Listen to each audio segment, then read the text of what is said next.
Hey, what's up, Cave Trader? Mm,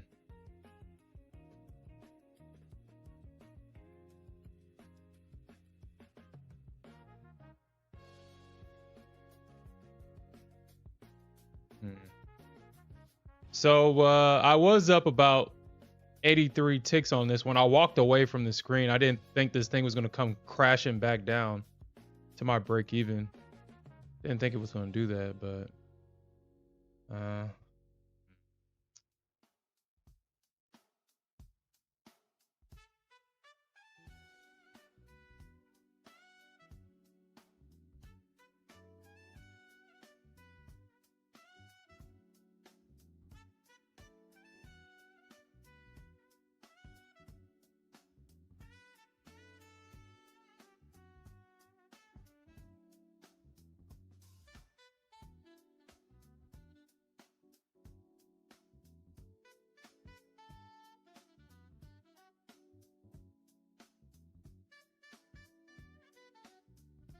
yeah, okay. I think I'm good now. I think I'm good. If this thing comes crashing back down, this thing's going to probably stop me out.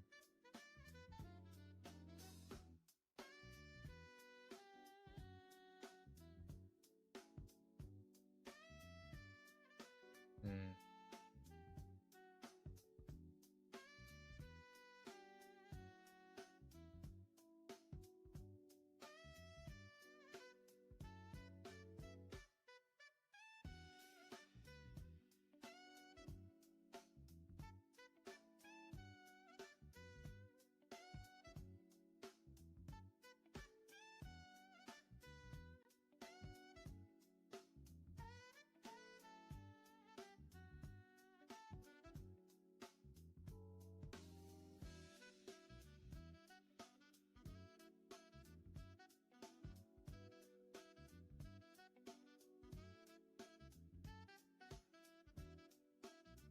Mm.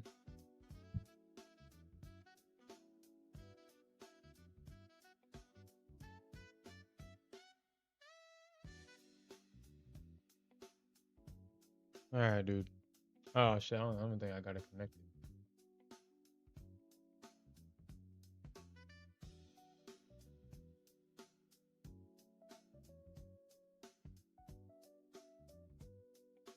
I hate that this thing just never goes away. It just adds up. Just stacks up.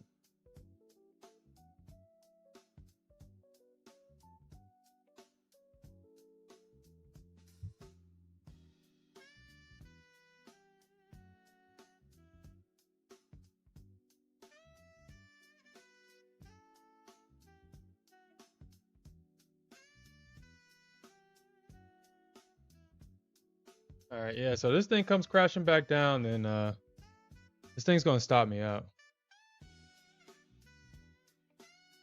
Yeah, the crisis is over. The couple of is shit. I won't even call it inches. I mean, it just got really cold and icy. The crisis is over. I don't even know, dude. Uh, I don't even understand why the power chose to go out today, dude. It was so random. Um, the entire block, all the shopping centers, the gym, this entire block.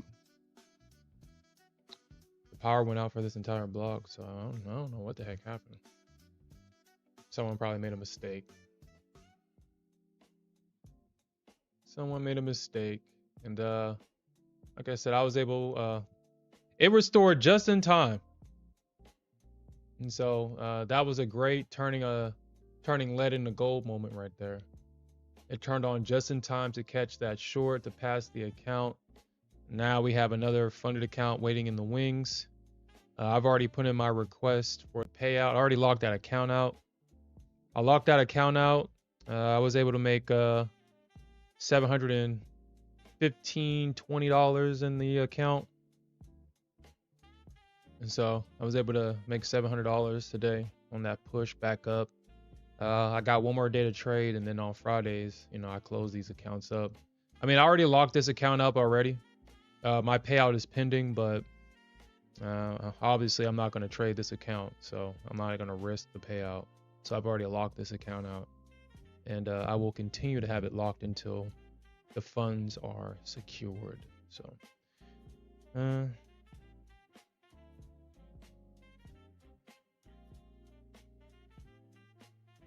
and now we're in this trade. I took this trade because I saw this thing building. I thought we would get like a bigger push than what we've gotten so far. It does look like the bears are trying to short it, but I mean, I don't think shorts are going to work here. I don't think so. I mean, unless this thing just comes crashing down. Gold is being like, dude, gold is being stubborn, man. This thing is not pulling back at all. Gold has not pulled back. You got the small little pullback at the open, and now the market is super trending. So actually, let me actually pull this order before I forget. Actually, let me just cancel all the orders, flatten it all out, cancel, flatten, because I'll probably forget about it and then come back tomorrow and be like, damn, I lost money unnecessarily, but I got my gross silver making money though. All right, so we do got some liquidity. I mean, honestly, I mean, well, we'll see. We'll see if we get this hit. I mean, we're almost there.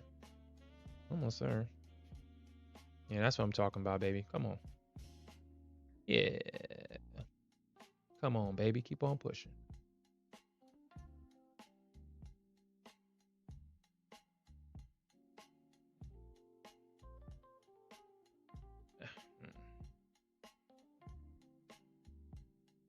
Yeah, baby. I was about, dude, come on. Silver, show me some grace here, baby. Show your boy some grace. There we go, baby. There we go. Okay, that was a great trade, man. Great trade. I didn't want to retarget that top because I kind of felt that silver was going to be nasty at these highs. So I wanted to front run these highs. Made $1,000 off of that. 108 ticks. So that was a beautiful trade. You know, honestly, maybe I should just lock this account out, man, and just snatch up the win. What y'all guys think? Yeah, I should snatch the win up. Just snatch it up. No need to give that back. You just go into the practice account. I got one more top step evo. And I'll trade that tomorrow. I got it locked out until 8 o'clock, and then we'll just trade that account on stream tomorrow. Yeah, I mean, I locked it out, man. I just took the money. I took it because, I mean, that account, for whatever reason, just like every time when I was like, you know what, let me just see if I can make a little bit extra money.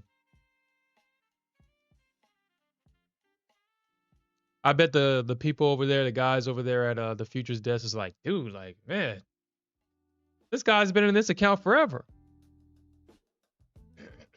They probably got bets going on over there. It's like, man, you think that's gonna take them the entire year just to get to phase 2? He takes 10 steps forward and another step back, or 1 step forward and 10 steps back.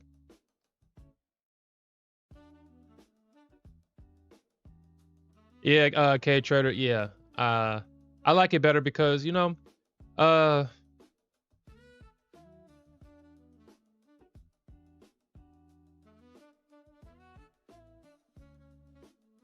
just find myself not being fulfilled. Like if I'm copy trading, well, I mean, we kind of talked about this before the stream started, me and Cave Trader, but kind of elaborate on what I was kind of talking about before. But I don't feel that fulfillment when I copy trade all my accounts and, you know, I make all my money. I tend to get new accounts, just buy an account to quote unquote play around in. So what I'm doing now is just I have like maybe 3 to 5 accounts, make money in one and then rotate. Take one trade in each account. Depending on if it's a funded account, take 1 trade. If it's an eval, take 2. That static account, I just let it hit a daily loss limit or I make maximum daily profit. What that does is keeps me engaged the entire stream. It keeps me engaged. I don't feel like, you know, if I get all my accounts at profit in 1 trade, then it's like, well, shit, well, there's nothing to do. So yeah, I like the account rotation a lot. It fills a lot of slots, and like I said, it keeps me engaged. So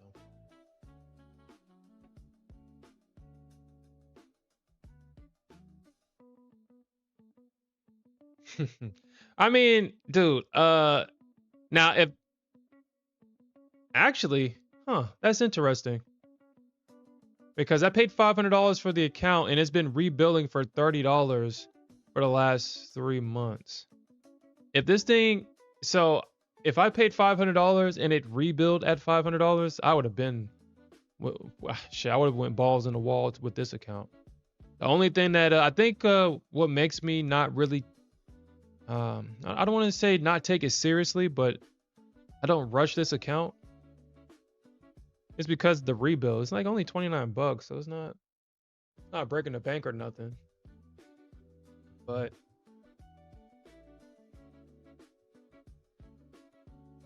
now I'm gonna take it serious. Now I'm gonna focus on it. We're gonna get this thing passed. We're gonna get it passed. I'm trying to take 2 trades a day, trying to make at least $1,400 and make $1,400. Trade 2 contracts.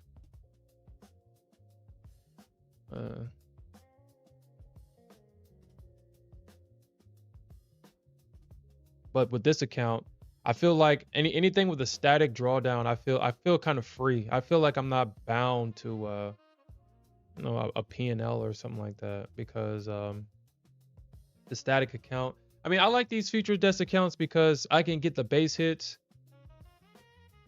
and at the same time, I can kind of use my drawdown to stay in the account longer than, because I mean, shit. If this was any other account, this account would have been gone already, man. It would have been gone already if it was any other account. Look how much, like these 3 days in a row, I probably would have lost the account here. But I would have lost the account before that too. I mean, I had all these losing days in a row. It just seemed like this account was just cursed. I would have blown the account already. But because it's a static account, I'm able to stay into this account. But at the same time, if it wasn't a static account, I probably would have passed it right here. Or, yeah, I probably would have passed it before I started having these losing days. I mean, honestly, I still remember what started these string of losses. This day right here, it was this day. It was a winning trade turn loser. Or no, it wasn't. So I lost both of those days. I guess no, it was the next day. It was this day. Hold on, what the hell? Probably I didn't take profits or something. It was one of these days. Let me see. It's one of these days where I was profitable and then it turned from a winner to a loser. Maybe. It was one of those days. I guess it's not really. I guess since I didn't take profits, it's not going to show that it was a winning trade. It's going to show that it's a losing trade. But yeah, so this trade right here, it was a winning trade turn loser. Then I tried to get my money back. And then I just started this string of losses. And for whatever reason, I just couldn't get a win in this account.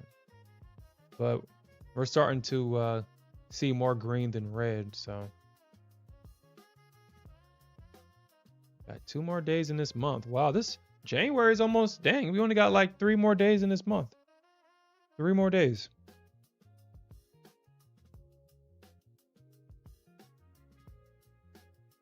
Well, I mean, I like making money, man. And dude, it's not even the money, man. Let's just be honest, man. I like the dopamine hit, man. I just like it. I mean, I think we all do, right? I think we all do. That's why payout fever is so dangerous. Okay.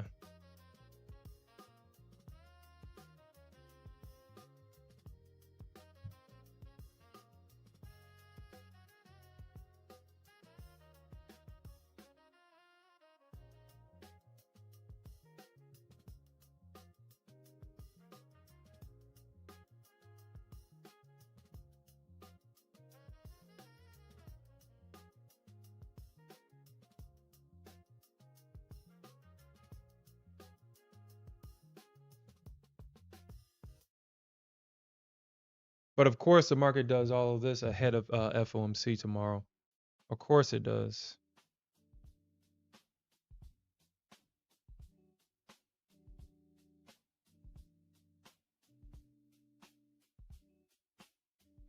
Bro, we're definitely gonna see that shit.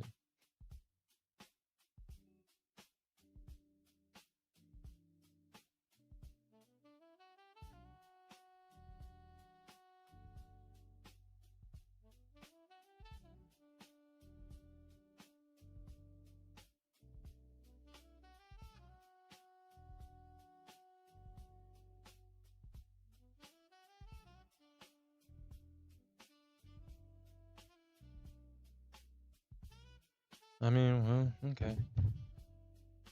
All right.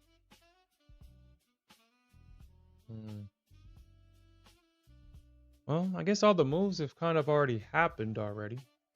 And you know, copper. I mean, no matter what trade I would have taken on copper, it would have stopped me out. I would have gotten stopped out on both trades today. On copper. Actually, let me look.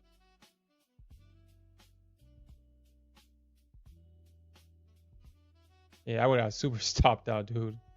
Like this shit super stopped me out on copper. So I've kind of decided that I'll still look at copper, but copper moves too slow, man. I didn't take a trade in this account. Oh, you know, actually, for whatever reason, I thought today was Wednesday. I don't know why.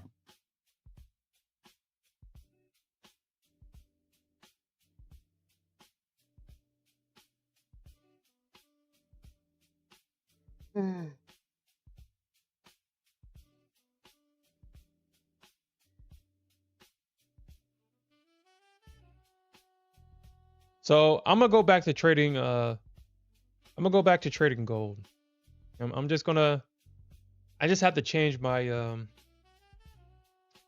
just gonna have to change my strategy based on what I talked to you guys about. I'm not gonna like it. I'm not gonna feel comfortable, but I'm just gonna take the trade because it seems like that pivot. So I've been kind of back testing this week and kind of back testing last week, and yeah, the order blocks are getting ate through. I mean, sometimes the order blocks are working, but the order blocks are just getting eaten through, man. The market is using the order blocks as inducement. As crazy as that sounds. And gold has just been breaking through them. And then the sellers that are trying to sell the break of the retest are getting induced. And the market is breaking up higher. So it's like, man, now I have to start trading at those pivots. So I'll start doing that. Until I kind of feel comfortable, I'm going to give myself 2 trades. One at that pivot and one at that order block. And I have to risk like $500. Which is, I don't like the idea of that, though. I really don't like that, but... I'm just going to have to... I'm going to have to start thinking about my positions now with gold.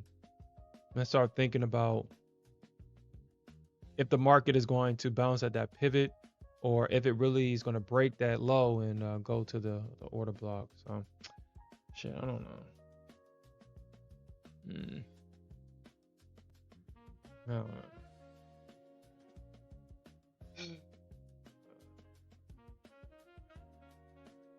Oh, wow. But yeah, I mean... Ugh. Yeah, I don't know why that happened. I don't know why that happened.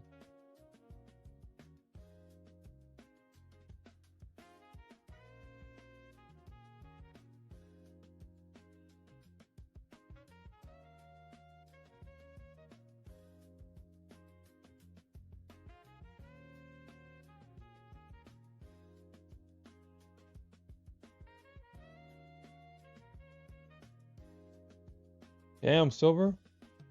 Looks like I took profits too damn soon, man. We are coming to a range though. So I'm interested to see how the market is going to react at this range right here. Let's see. I'm interested to see how the market is going to react here. Let me get a cleaner view of let me get a cleaner view here.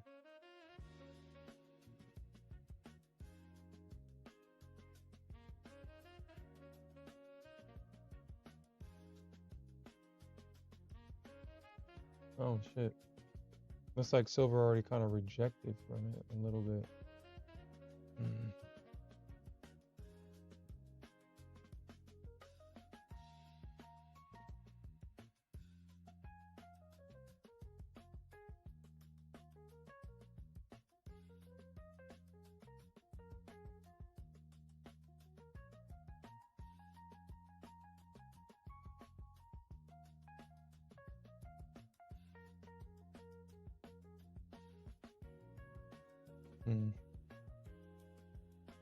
I mean, obviously I shouldn't even touch it. Or maybe I did. I don't know. Oh shit, yeah. Oh no, I missed it.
I don't know why. I don't know why. I didn't even do this.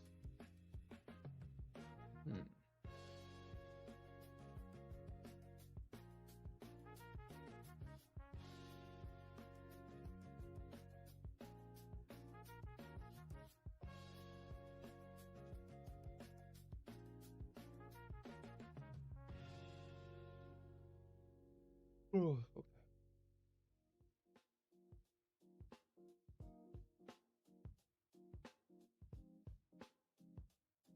Huh. I didn't know that I didn't know that. I didn't know silver got to 117. I did not know that.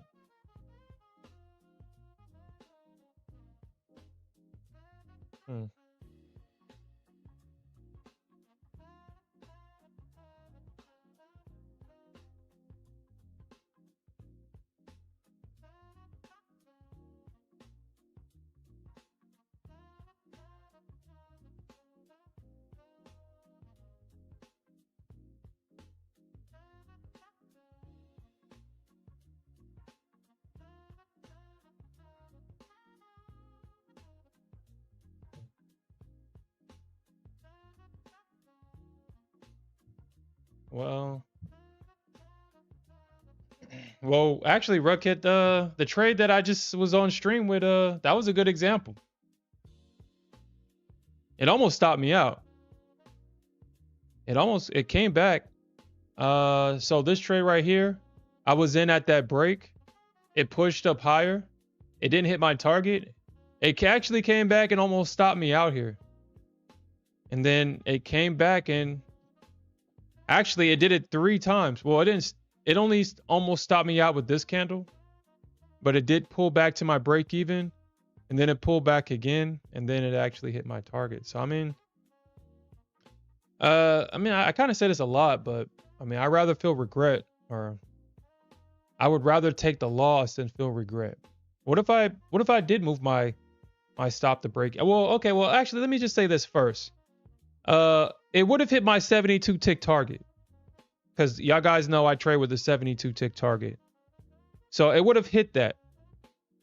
But I kind of wanted more money in the move because I figured that it would go further than 72 ticks. So I moved my target higher. So initially it would have hit my target and I would have been out.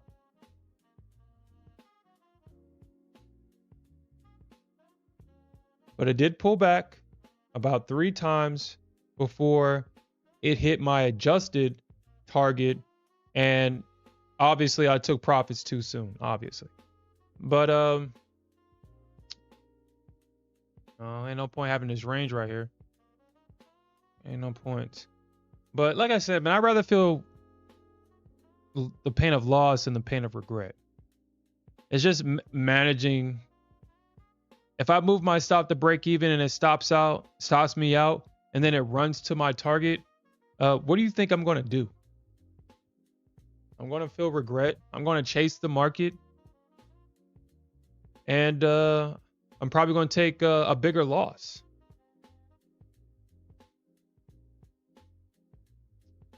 So that's why I don't move my stop into break even. And because my targets, it's the P&L that I need. If I take profits before it hits that target, that means I have to get into another trade.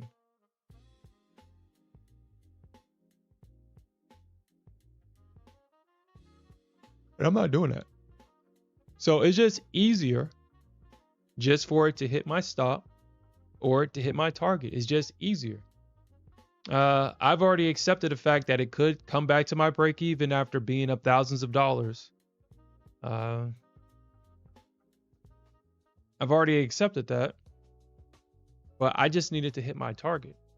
Because once it hits my target, I can either lock the account or, which is rare, probably go for another trade using, my profits as, as a buffer. But that's rare. I mean, my target is what I need, so I'm probably lock the account out. Hey, what's up, Tony? Well, I mean, logically, Alfred, I mean, dude, that's logic. I mean, we all know that our reptilian brain takes over. You know that. A break even is a loss.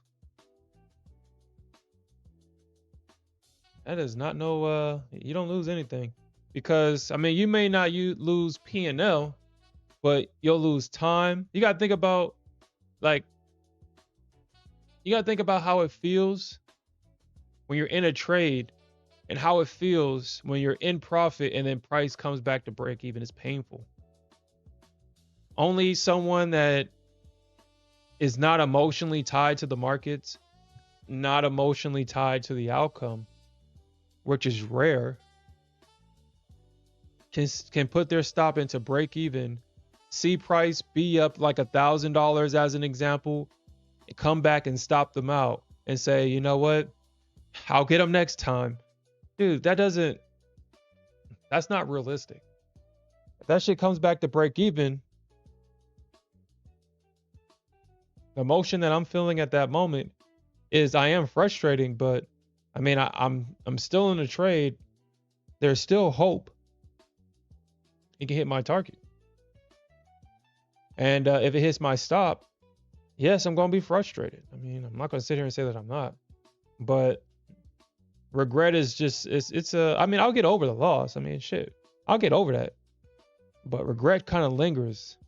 And I kind of hold on to regret for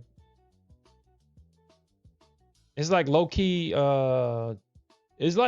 tilt a little bit because I hold on to it and I carry that regret into my other trades where I become super stubborn. Whereas dude, the last time I did this happened and it worked out in my favor and I was trying to be cute. And then usually I get super stubborn at the wrong times and, I take another loss and I just have a string of losses. So it's just easier on my emotions just to place the trade and not mess with it. Just let it play out. It's just easier that way. But I do understand that you guys like to take your profits, which is blasphemous, but it's just easier on my emotions. That's all. It's just easier.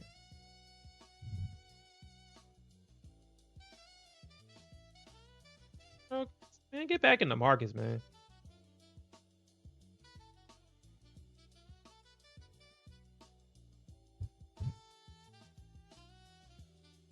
Smith is still torturing himself. Dude, get your ass back in the market, man. Dude, you punished yourself long enough. You get it now. This is what happens when you're foolish.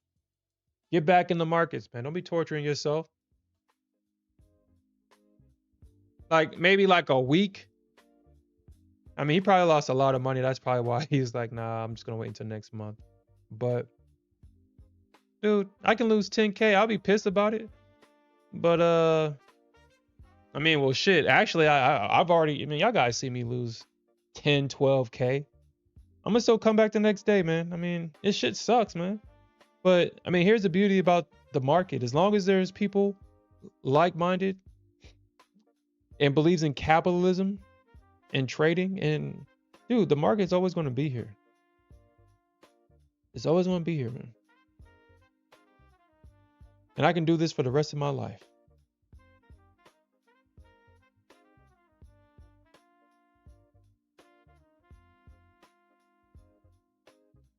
I can be 1 million years old, and as long as my fingers still work and my mind is still is sound and my body is sound, I can trade.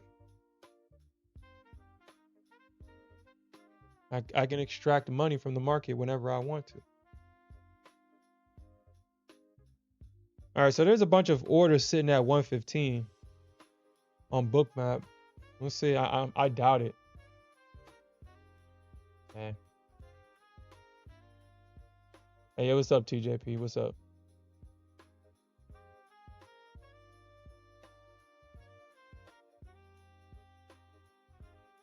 Yeah, I mean, gold has just gotten super nasty, dude. I look at a gold chart and sometimes I don't even know what the hell is even going on. And it used to not be like that. I used to be able to look at gold, identify the major high and low, identify breaks of structure, set up a pullback trade, and be done for the day. Now gold is just so all over the place. It's like, well, shit, I really don't know what the heck is going on. Damn, dude, I got out of that silver trade too soon, man. I'm leaving money on the table. I should have stuck to this damn thing, man. I'm leaving money on the table, man. Or I've left money on the table. But I guess, I mean, whatever, dude. Whatever. You know, honestly, I hate that, man. I hate that. I hate it. I hate this. Because, I mean, shit, we was literally at the bottom of this move. And if we was in a full silver mini, let's see how many ticks we would have been up.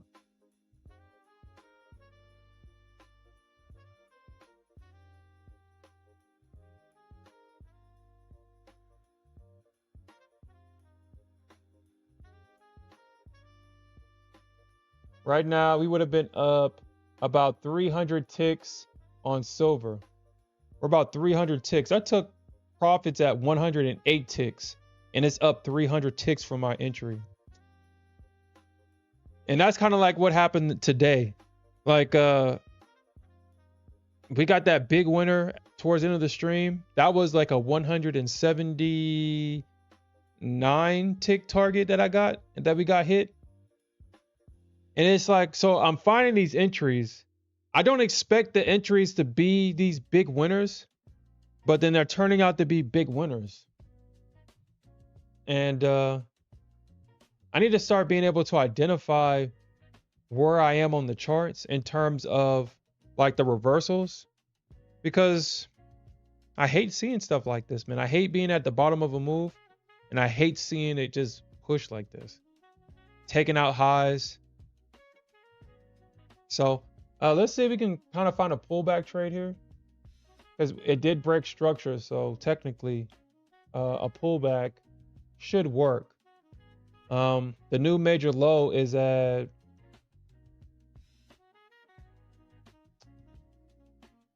88.5, 1288.5. So that's the new major low. We don't got the major high yet, but at least we got the major low. So 1288.5, 1288.5. Wow, the major low is already down here. 88.5. So that's the new major low. So as long as price stays above this low right here, then all short positions, honestly, I wouldn't look for a short. I would look for pullback opportunities, because I mean, obviously for it to pull back, it has to go short, but they're not going to be easy. And the market is not going to give it to you easy. It's going to give you these shorts hard. They're going to be stressful. They're going to pop up a couple of times before they actually roll over. It's going to feel bullish on the way down until it finally finds that spot where it wants to react at, and then we're going to get that big pop. I mean, it'll randomly drop, kind of like what it's trying to do right now. But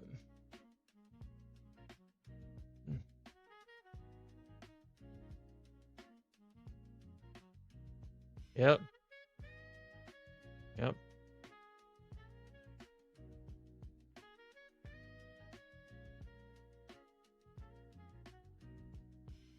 I mean, shit, what else is there to do? Oop.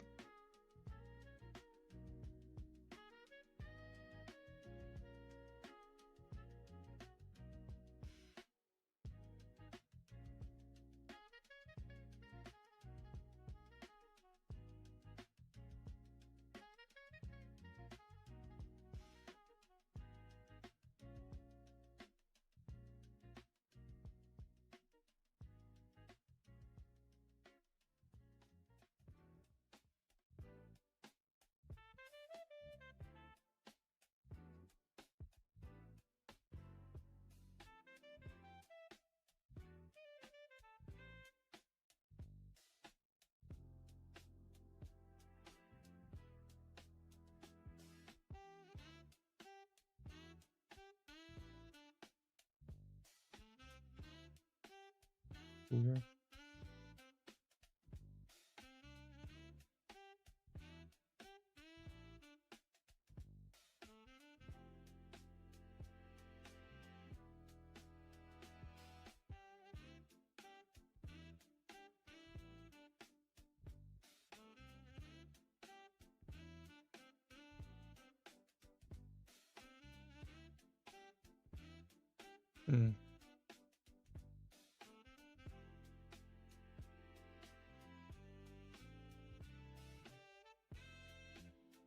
I'm just assuming.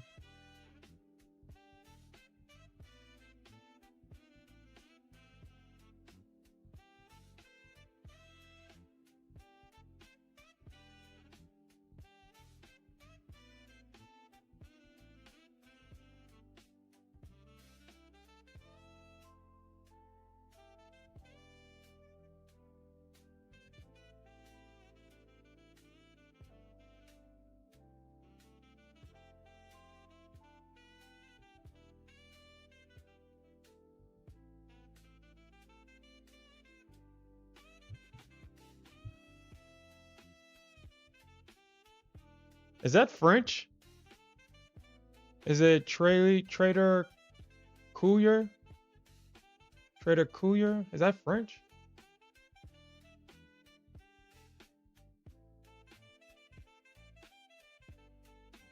You said Trader might, I mean, not Trader.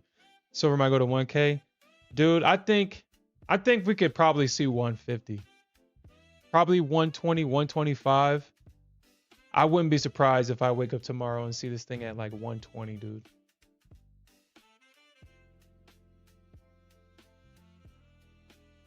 Hey, yo, what's up?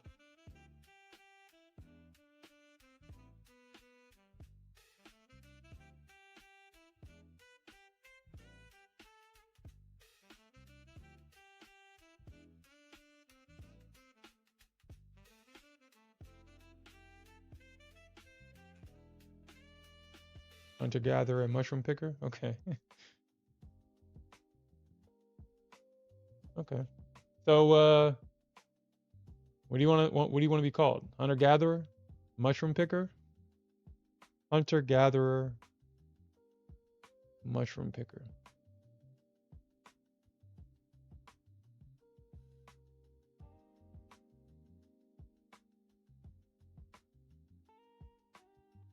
All right, TC.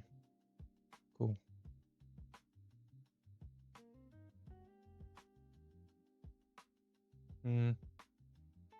Yeah, looks like Silver's not going to give us another pullback option here. Shit, if he wasn't into this pullback right here. Dude, all the bears right now are crying. It's like bears just can't get a win, huh? Look, oh my God, dude. Okay. So is this what's going to happen? Is the market just going to keep pushing higher like this?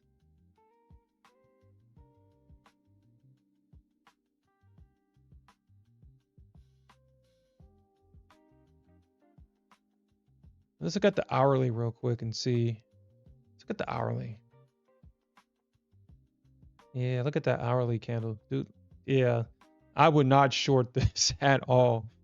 Do not short this at all. Look at these hourly candles, man. We've broken structure to the upside here. We have 1, 2, 3, 4, 5, 6. 1 red candle, 7, 8 green bullish hourly candles that are opening and closing above its previous candle. So obviously we're in a very strong trend right now. And all these stops, all the liquidity, all these buy stops above these highs are now getting triggered. And now we're seeing this move higher.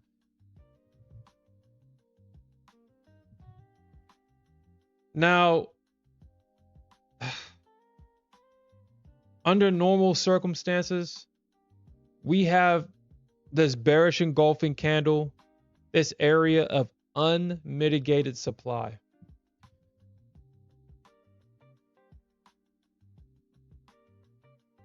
But with all this bullish momentum coming off of those lows, that unmitigated supply could be a gamble to take. On Bookmap, we are seeing some liquidity starting to build. Some sellers coming in, trying to sell those highs. I don't know why, but let me show you guys what I'm looking at right now. So we got these buyers, or we got these sellers coming in, setting their sell limit. So these could be buyers looking to sell themselves out of their positions at 115. You can see right here, we got aggressive buying and we got aggressive selling. I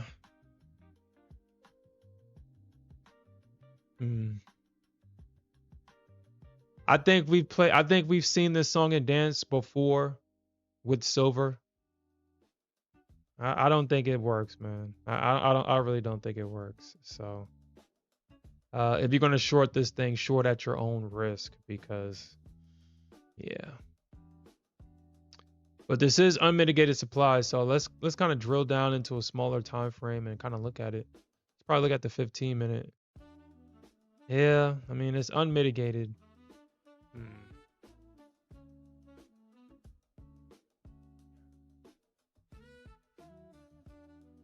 Yeah. Yeah, honestly, I didn't look at cacao at all. I wouldn't even think to even I wouldn't even consider trading it. I might have to actually look into different commodities with futures.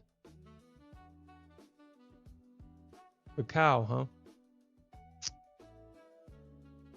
What happened last year to have cacao start trending higher? Well, I guess it really doesn't matter, right? As long as you're a part of the ride, it doesn't matter. All right, so let's look. Let's see. So we could see a rejection. We could see a rejection around 115.5 560. We could see the market try to reject there. 115,560.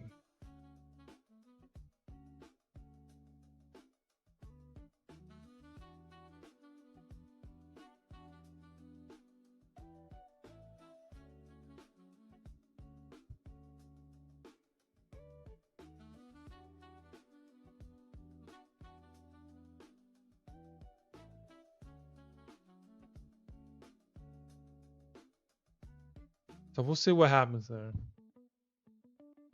There's bearish structure there, but honestly, like I said, I wouldn't even trust it. I wouldn't even trade it. When the market is coming off of these lows like this, with all this bearish momentum, yeah.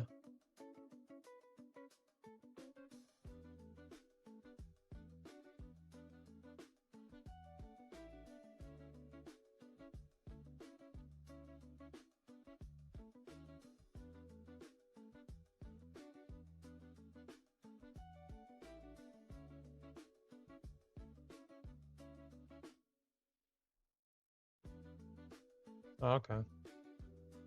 Yeah, Tony, that's definitely true. You agree with that? I mean, we'll see though. I mean, we'll see.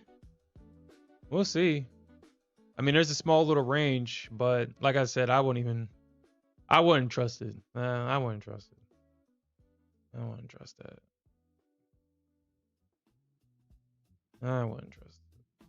I'm pretty sure silver would do its old classic run the liquidity above that high first, and then if it chooses to reject, it'll probably pull back. We'll see though.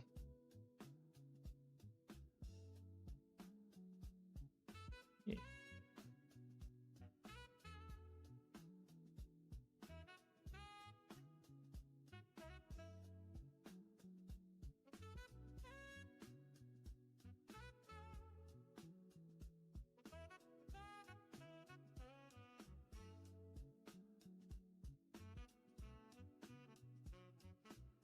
Hmm.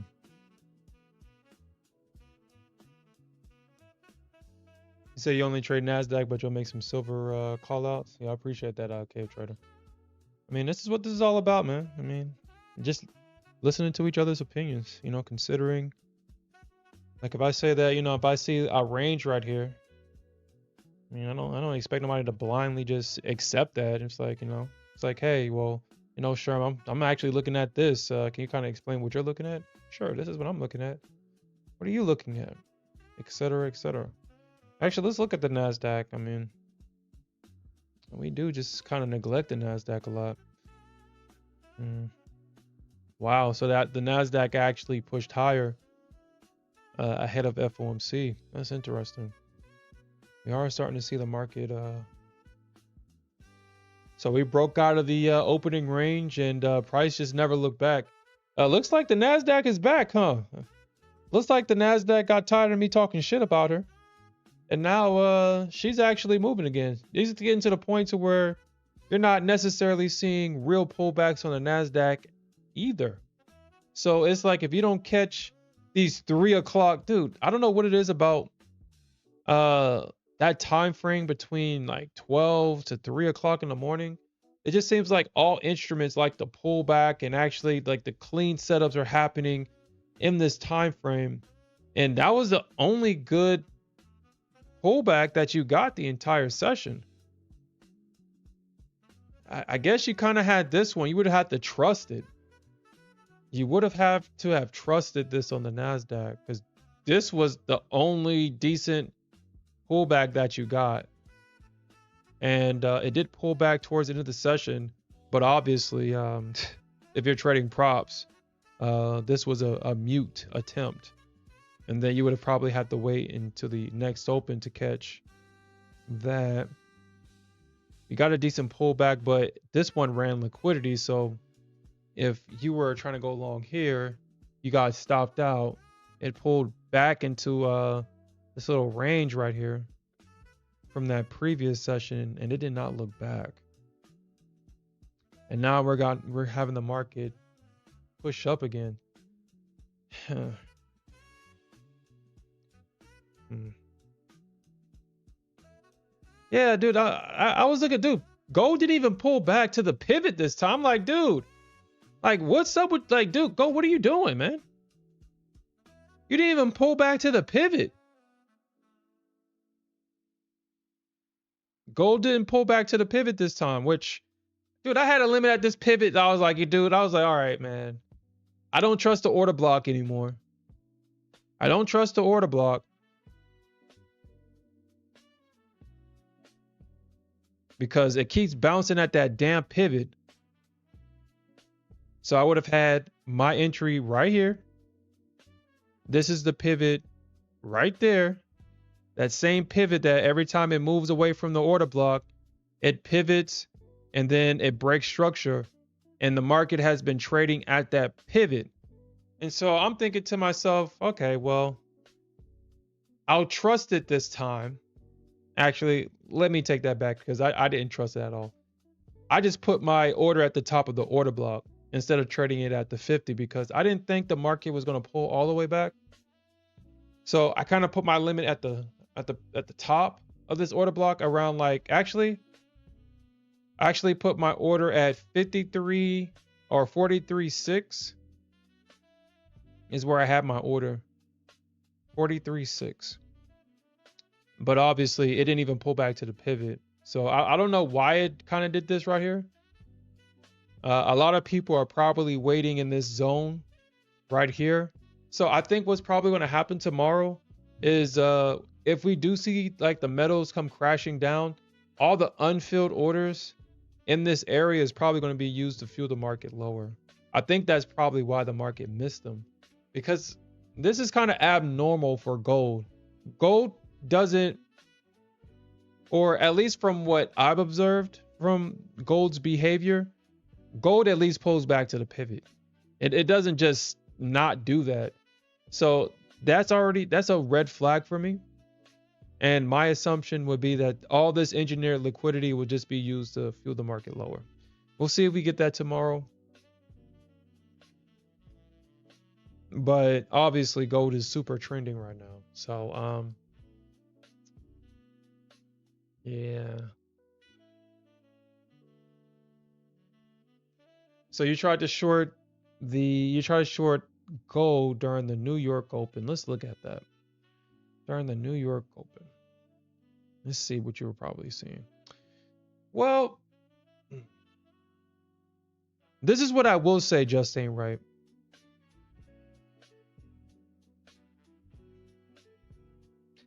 In this area, it was short. But again, the major low is down here. This is the major low. So as long as price is above the major low, it will be a gamble to take a short. It will be a gamble. But I do understand why someone would take a short up here, because we do have price breaking structure to the downside.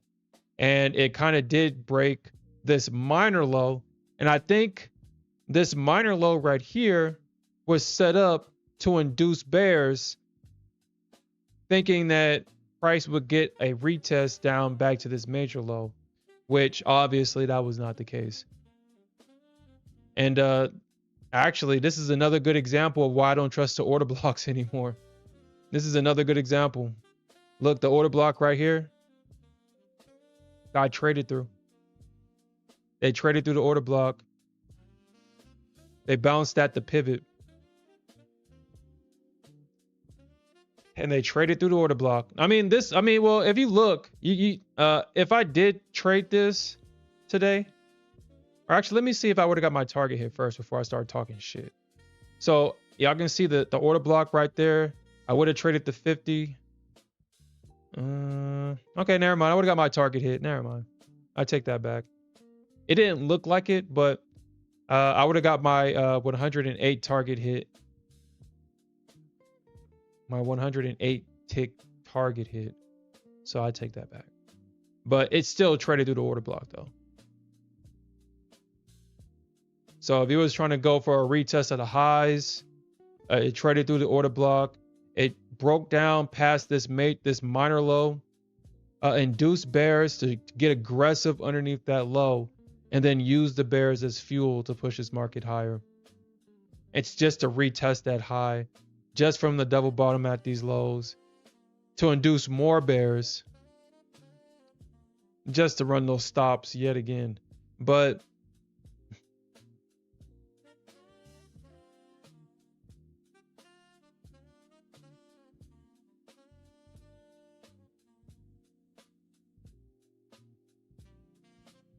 all right, so I mean, there's a range. We did see a rejection, but the market did run the stops out of that range, though. It did run those stops. So if you were short New York, the only good short that you had before the market was the double top from here and the double top from there.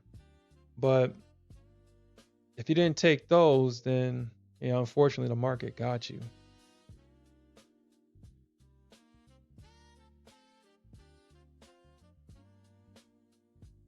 And then, like I said, that's why it's very important to kind of understand what kind of lows were getting broken. These are two minor lows right here. Obviously, the major and the minor lows.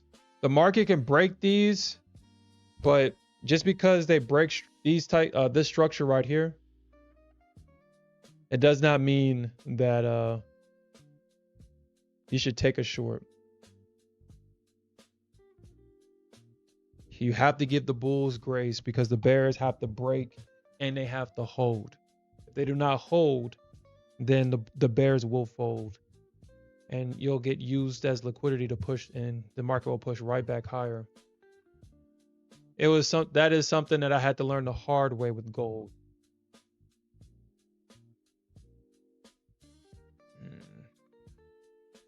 Yeah, no problem, man. Yeah.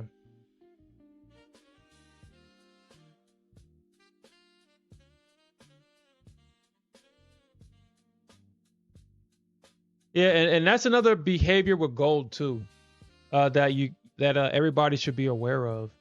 Once gold breaks structure, it begins to breakout trend. And shorting it or going long as it breaks out and starts to trend, it's not going to work. I have yet to see it work. It does not work. Kind of like that day where the market consolidated for like 12 hours plus, and it finally breaks out of that range, and it started to trend higher as it broke higher. Gold has that tendency, and she's notorious for doing that. So if you see a break of a all-time high, a psychological level, I wouldn't try to short it.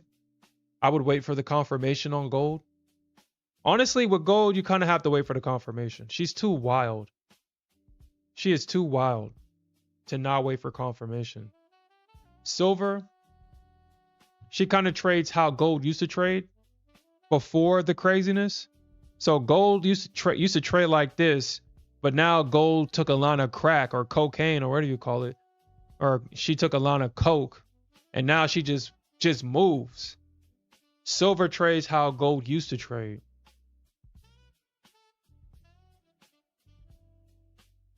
All right, so hold on. We might be. Oh, that's not even silver. That's how gold used to trade. But gold don't trade like this no more.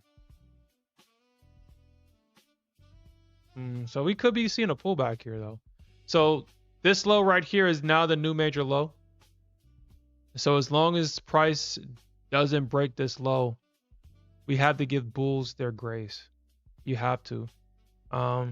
If you try to trade this thing short, it will be stressful.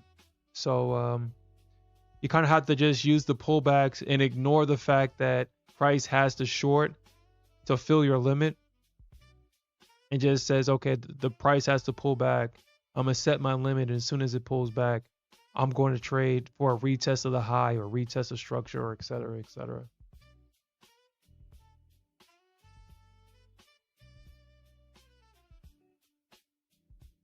Because that is the reality. I mean, in order for your long position, your limit to go long to get filled, price has to go short. It's just, if you're going to trade against the trend, you just have to be really good at what you're doing.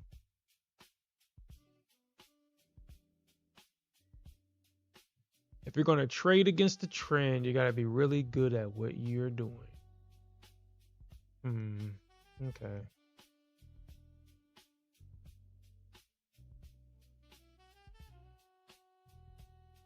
Hmm. 765. All right, so I've already made money in all my funded accounts today. I just have my Tradify accounts to make money in. So I guess moving forward, I was going to use my Tradify accounts to trade copper, but copper just moves too slow. So I'm gonna go back to trading gold now. Just go back to trading gold and just I'm just gonna see how. Whatever. I'm just gonna trade gold. Even though I don't feel comfortable doing it, I'm just gonna trade at that pivot and see what happens. But I do not feel comfortable trading there at all. All right, so 765. 765. 765.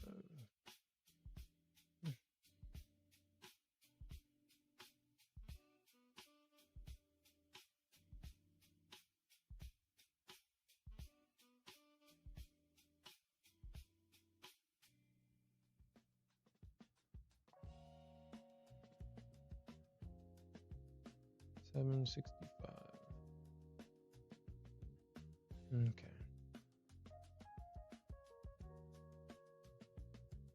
All right, so that's the pullback trade I'm going to look for right there.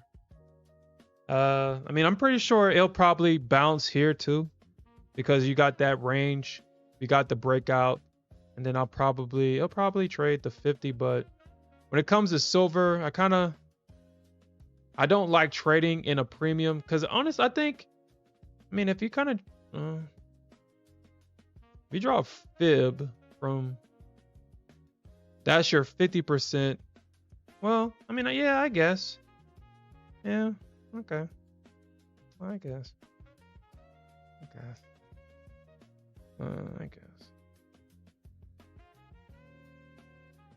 You draw a fib from that major low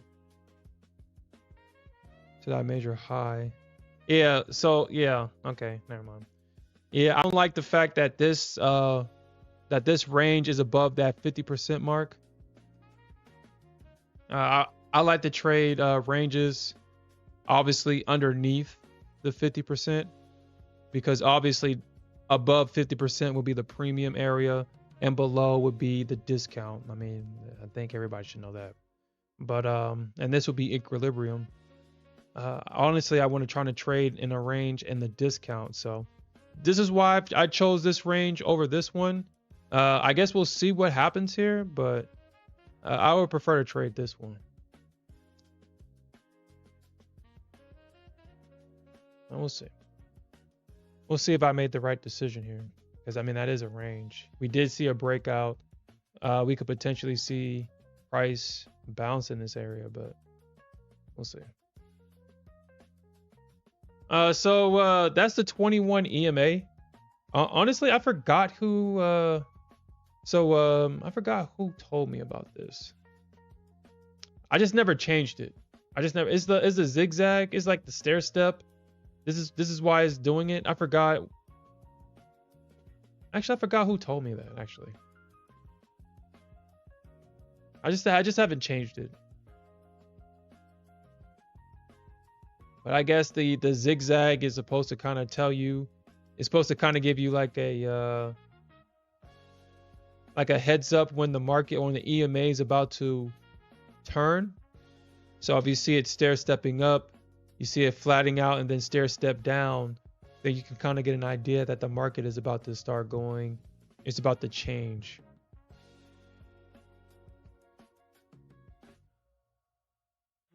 Now, I don't use it for that. Honestly, when I'm in a trade, the EMAs is probably the last thing that I look at. I kind of look at the EMAs for confirmation a little bit, but I prefer to focus more on ranges, because if an EMA is telling me one thing and a range is telling me something different, I'm gonna always go with the range. I mean, an EMA is not going to, it doesn't have authority over a range for me. So if I'm at a range, the first thing I'm looking for is a range. And then if the EMAs are agreeing with me, I feel more confident. If they're going against me, then I know that I might have to fight, because I mean, the market does react at these EMAs. I mean, obviously you can just look and see that it does, but I'm not going to trust no EMA open no range. So all right, so let's see what it does here. Let's see what it does.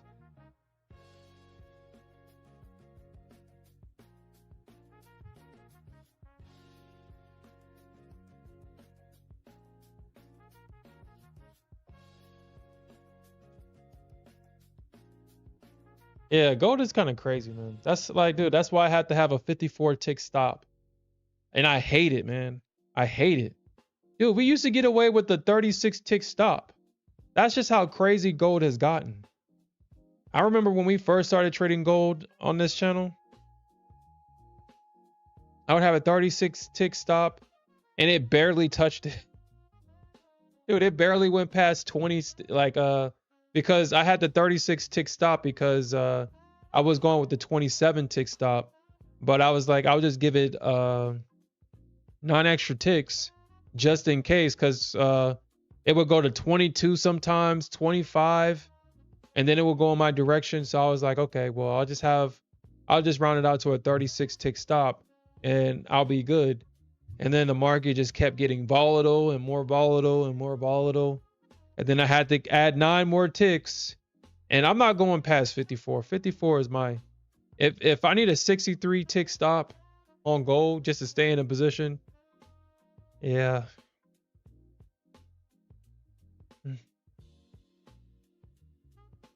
I just need to find something else to trade, because that's just too damn much. Like I said, I don't even like the fact that I needed to increase my risk. Shit, I didn't like the fact that I had to increase my risk on silver. We used to be able to get away with an 18 tick stop. The risk to reward on silver was beautiful. 18 ticks for a 90 ticks. I mean, you couldn't beat that. But now it's just so stupid volatile. That's a fever dream now. You put an 18 tick stock, you'll probably get stopped out by the spread. The spread will stop you out.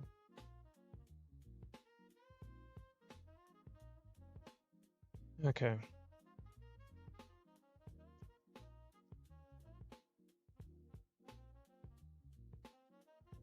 Tony, hold on. You're not using EMAs?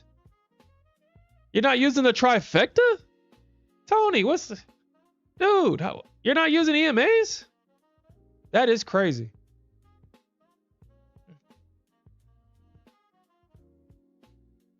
You got to have at least the trifecta. The 21, the 50, the 200. At least those. How do you know what the... Dude, I couldn't even trade the market without my EMAs, man. Like, I couldn't do it. So so this is what you see. This is what you see. Dude, man, shit. Silver sending the nudes. She got the nudes. All right, so, and this is what I'm talking about. It looks like they're bouncing at the range. I mean, I would have had obviously my limit at the 50% of the range, but it looks like they're using the top of this range to bounce. But yeah, dude, she's naked right now. She got it all out. I couldn't trade like this. I have no idea what the hell is going on.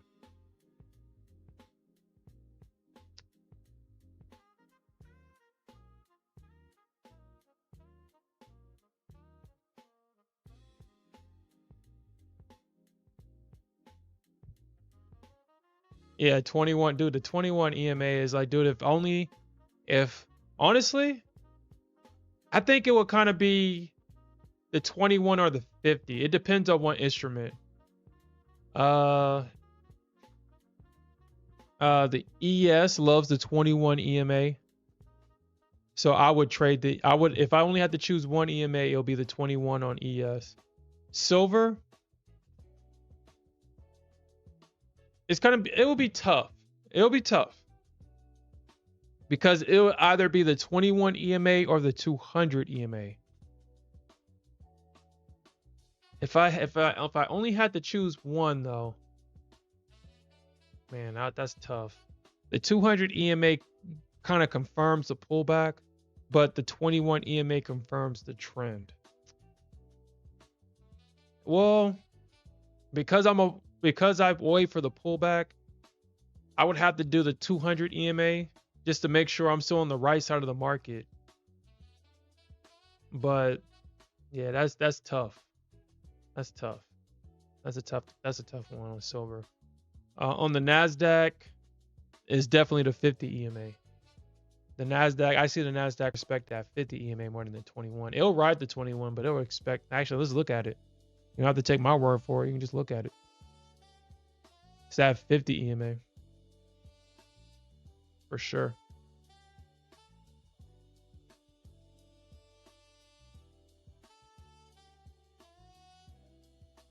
It's that 50 EMA.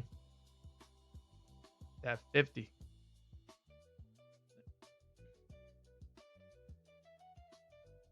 Yeah, so Nasdaq definitely the 50 EMA for sure.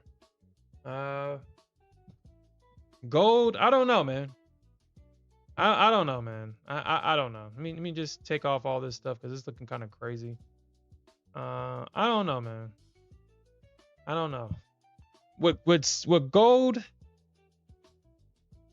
I have the EMAs on there, but I would look at the value area highs and lows because I mean, as you can see, that kind of gold doesn't respect not one of them. She don't respect none of these EMAs, man. Well, actually, that's gold. Let me see with micro gold. Well, when I look at micro gold, yeah.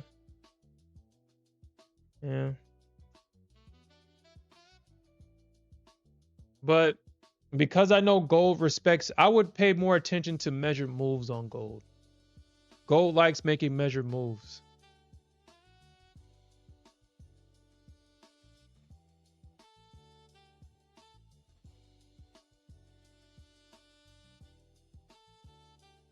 So you use the 7 EMA with the 21. Is there any settings? Yeah, I like using the VWAP too, Lone Wolf. On the 21, no. I can actually look at the settings. We can actually look at it right now. Yeah, I don't have anything too crazy on it. I got the 21 close. Oh shit. Wow. I'm glad I looked at that because I had the wrong freaking one. Oh my god, dude. What the hell, dude? What? Well, actually, this is the practice account. Okay. Actually, let me make sure that hold on. Let me make sure, dude, because that's crazy. I did not know I had the SMA on these things. That's crazy. But this might not be my. Let me make sure. Okay, no, I have them correct on the other ones. I was like, dude, there's no way that I have these incorrect, and I was trading with them. Yeah, so the only thing I change is make sure that they're EMAs and not SMAs. That's it. Yeah. It's like, dude, I was like, dude, there's no freaking way. Because how was I dude, I would have to ask myself, how was I getting away with it? How was I getting away with it? But, okay, so it's the EMAs.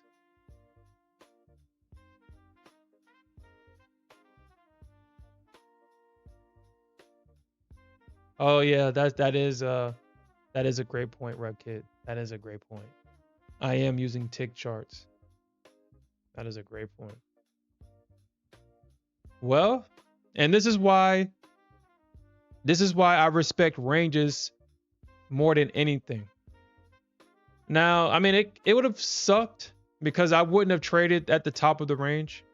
But I mean, in this situation, the top of the range worked. So I mean, it sucks, but you know, that's why trending markets are not my strong suit, because I'm not going to take high risk trades like that. I'm just not, and I'm just not going to trade it when the market 8 times out of 10 is going to come back to that 50% of that range. So I mean, I'm not going to take that trade. I would have missed this one.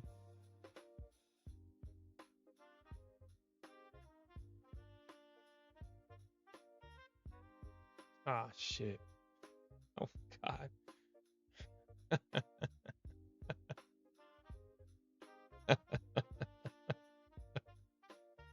Oh man. I should have looked at my other chart. I should have looked at the chart.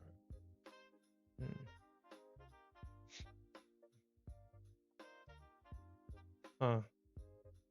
Well. Hmm.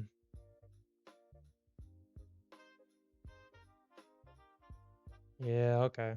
So I should have looked at my other chart, man. I should have looked at it. So basically the market this is why the market bounced at that high. Instead of going at the 50%, it bounced literally at this high. And because I had it zoomed in, I didn't see this. And then because I was looking at gold on my other chart and not silver. And then I switched to silver and saw why the market bounced here. And I was like, oh my God. It literally bounced at that previous high right there. Oh well. I mean, oh well.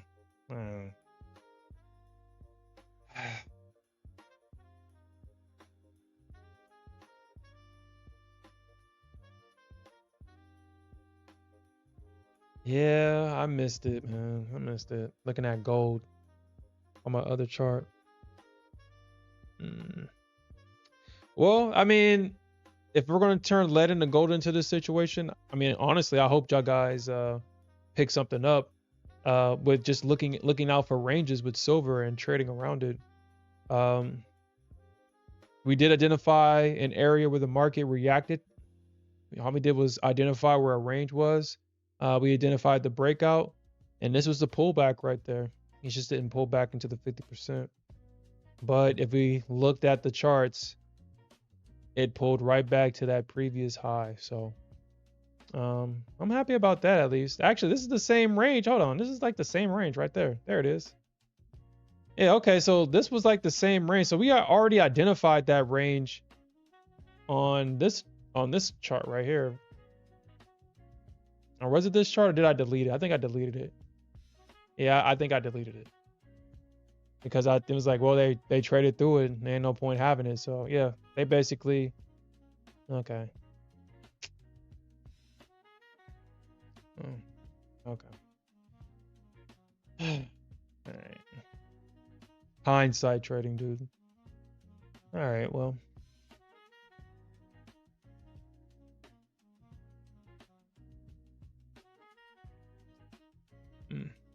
So Smith sent me this so apparently this trader, let me see if I can actually send it to myself and show you guys. Let me see if I can send it to myself real quick. So this trader opened up a $36 billion trade, I think. Let me look at this.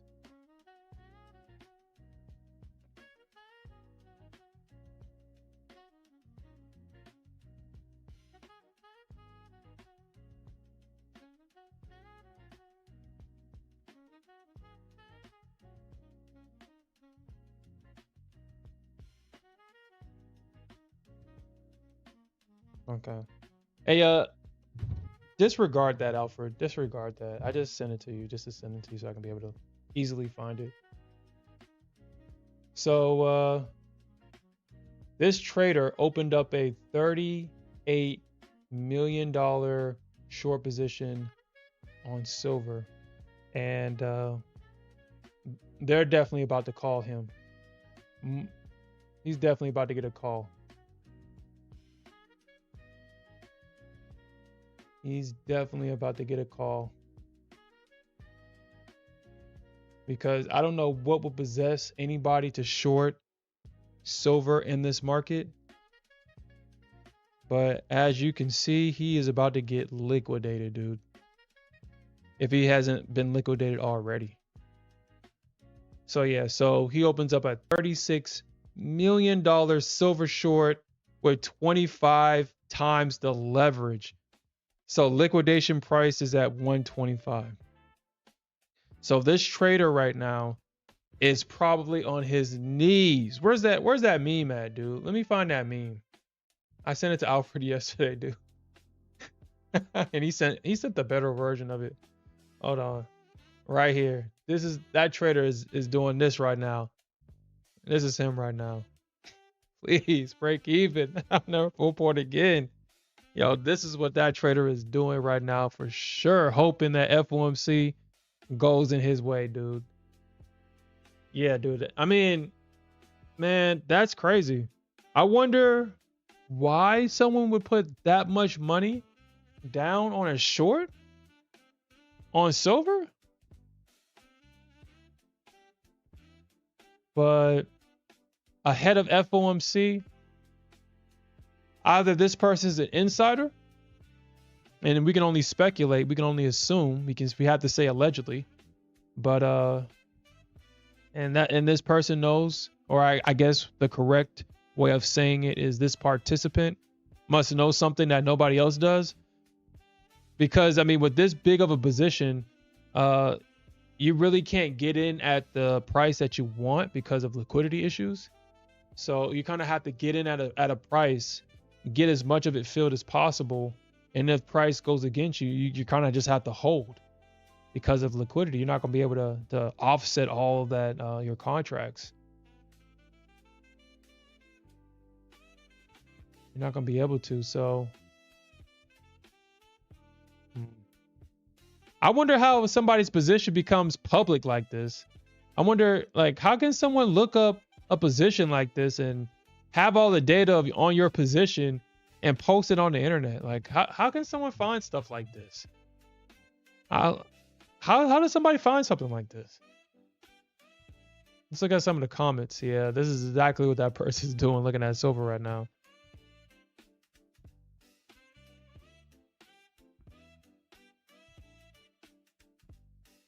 Yeah, I definitely agree with Dom here. Definitely insider, especially if right, dude. No one just throws $36 million at a bullish market unless they know something. He says smart money doubling down, just a high stake version of merging to production on a Friday afternoon without a code review. Okay. Okay.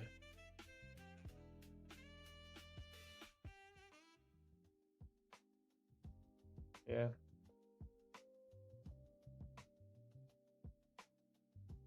Dude, honestly, I really don't even know why anybody would want to short silver at this point. I mean, with the market going up like this, wouldn't it just be better just to YOLO along a position?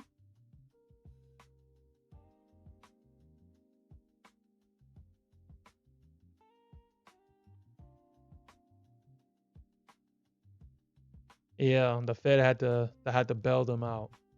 Yep, that's definitely true. They had to get bailed out. All right. So we got the market to actually reject around 300. We got a double top around 300.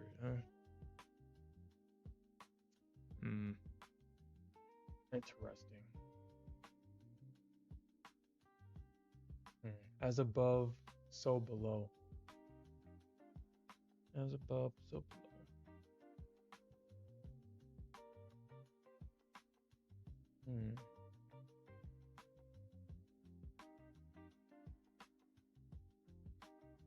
Oh yeah, it is. It is. It is.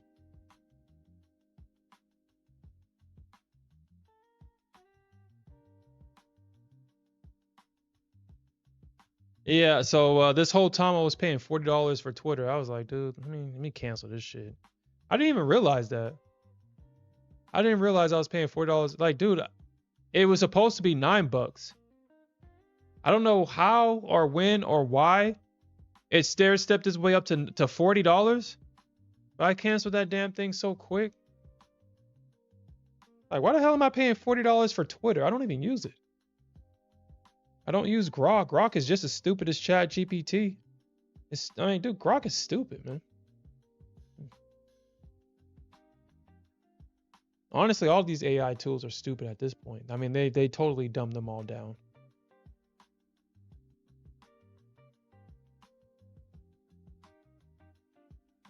They don't return anything useful, in my opinion. I mean, outside of, you know, creating a documentation, I mean, outside of language, these things are dumb. They'll confidently hallucinate and give you a wrong answer. And then when you try to correct it, it's like, no, I'm right. I'm right, damn it. I'm right. You need to listen to me. You asked me this question, so I'm right. And then you have to, like, dude, man. Yeah, it's like, no, you're wrong. And it's like, oh shit, you know what? Yeah, you're right. You're right. You right, player. I'm wrong. You right, player. I made a mistake. This is where I made my mistake. It's like, what?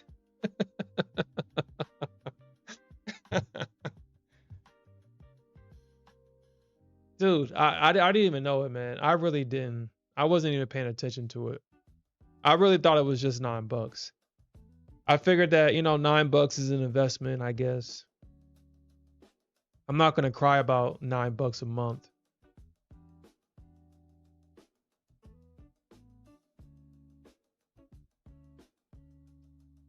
And shit, I mean, once Elon Musk took over Twitter, like, dude, I've never gotten porn on my Twitter feed, and then all of a sudden I started getting porn and people killing each other and all kind of weird shit. So I don't even use X anymore, dude. Like, I don't watch porn. I don't need to see anybody lose their lives.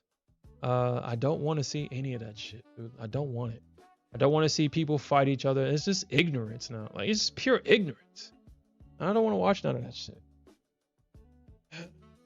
I don't want to take any of that in.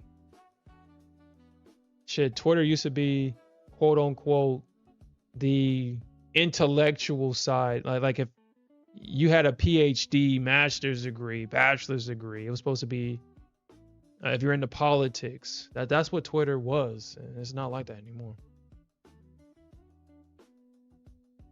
It's a bunch of ignorance. I don't like that shit.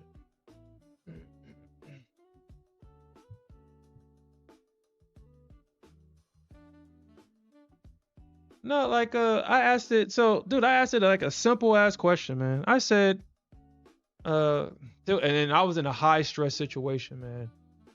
I asked it. I was like, I'm in 5 gold contracts, and I need to make X amount of money. How many ticks do I need to make this amount?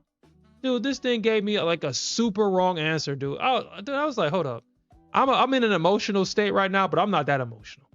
I know that shit's wrong. I was like, dude, are you? I said I'm in 5 gold micro accounts, micro contracts, and it was like, yeah. This is how much you do. I was like, man, all right, all right. It's a bastard. Like, no, you're wrong. No, I'm right. And it's dude. I just have so many.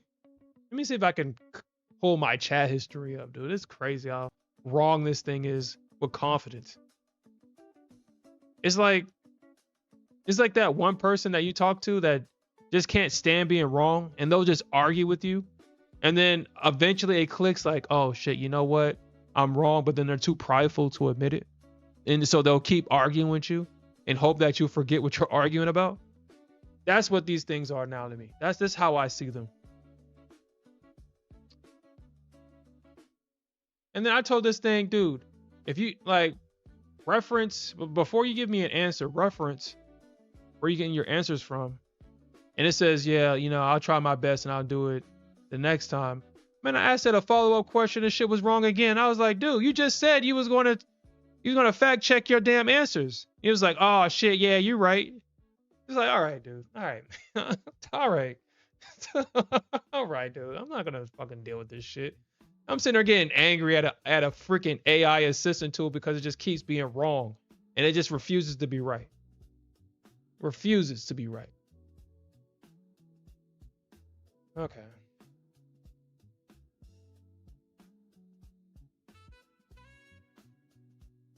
Oh yeah, I tried to ask it the code. Damn, I asked it to code something. I forgot what it was. Oh yeah, I was trying to build a my own orb indicator for the Nasdaq. Man, dude, if I could punch AI, I would have punched it because it was giving me like broken code, and then I was passing it between ChatGPT, Perplexity, and Grok, and it was like, yeah, that like, dude, these AI tools talking shit about each other. It's like, finally you came to the superior AI tool. I'm gonna help you fix this code. In its defense, it did help me fix that line of code, but it broke something else, and I was like, dude, I don't have to deal with this. I don't have to deal with this. I don't have to deal with it. Man, these AI tools are stupid. But I mean, if you need a document created, they're really great at that. They're really great. Really great. But or if you need an email drafted and make it sound professional, yeah, they're really good at that. You need a script written, yeah, they're good at that. But they're not good at anything else. Or, well, I guess they can be because remember AI used to be, or the tools used to be really good. It's just that people kept trying to circumvent the security controls and asking them to make bombs or something crazy, and it was giving them step-by-step instructions on how to do it. So I guess they kind of had to dumb it down to prevent stuff like that. But it's like, how do I make crack? How do I cook up some crack? How do I do that? Oh yeah, so it's very simple. You just gotta just follow these instructions and you'll be the biggest crack dealer on your block. Like the fuck? Yo, yeah, he did. But you saw the finished product. You didn't get the text messages during the whole process. It was like, man, this yo, I gotta have Smith tell the story. He was like, man, the AI tools kept bouncing him back and forth. He finally got it though. He finally got it. But dude, he was bouncing between so many AI tools because one just the same thing, just like me. They will fix one thing and then it will break something else. And I was like, dude, yeah. There were text messages before that finished product. There were text messages. Just believe that.